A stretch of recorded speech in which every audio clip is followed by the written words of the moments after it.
इंद्रियों का तात्पर्य हमारे जो 10 इंद्रियाएं होती हैं, ज्ञान इंद्रिया, कर्म इंद्रिया, इनको जीतना चाहिए। ये इंद्रियां जो कहे हम वो ना करें, हमारा मन जो कहे वही इंद्रियां करे, हम जो चाहे वही इंद्रियां करे, ऐसा इनमें विजय होना चाहिए। रथ के 10 घोड़े और 10 अगर इधर उधर भागेंगे तो रथ गड्ढे में ही जाएगा, सफर तय नहीं कर सकता हो। लेकिन 10 जो घोड़े हैं उनका अंकुश रूपी कौन? हमारा मन। जब आपके नियंत्रण में होगा तो वो रथ वहीं जाएगा जहां आप उसको ले जाना चाहोगे। इसलिए इंद्रियों को देखो, जीतो। देखना इंद्रियों के न घोड़े बढ़े, इनमें हरदम ये संयम के कोड़े पड़े। कृष्ण गोविंद गोपाल गाते चलो, कृष्ण गोविंद गोपाल गाते चलो, नाम जपते चलो, कृष्ण गोविंद गोपाल गाते चलो। बोले भक्तवत्सल भगवान की।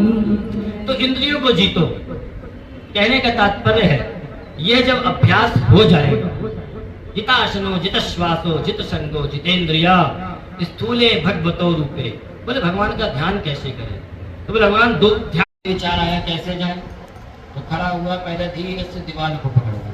बोले हौले ही तो है महाराज, इस दीवार के सारे गेट तक पहुंचेंगे और 1-8 घंटा में तो निकल ही जाएंगे। पकड़ ली दीवार को, लेकिन उसको एक रोग था। कौन सा रोग था? खुजली का रोग था।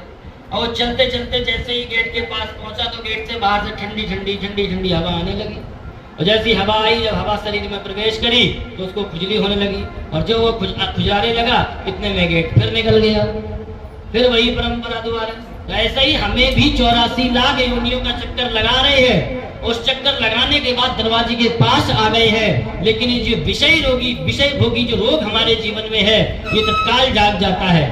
जब हमें परमात्मा की भक्ति हमारे जीवन में आती है तो प्राय 4 लोग मिल जाएंगे, अरे बहुत भजनानंदी बन रहा है, उनकी बातों पर ध्यान नहीं देना है। भगवान रक्षिष्यति इति विश्वासो, भगवान के प्रति विश्वास होना चाहिए। ये शरणागति का तीसरा लक्षण था।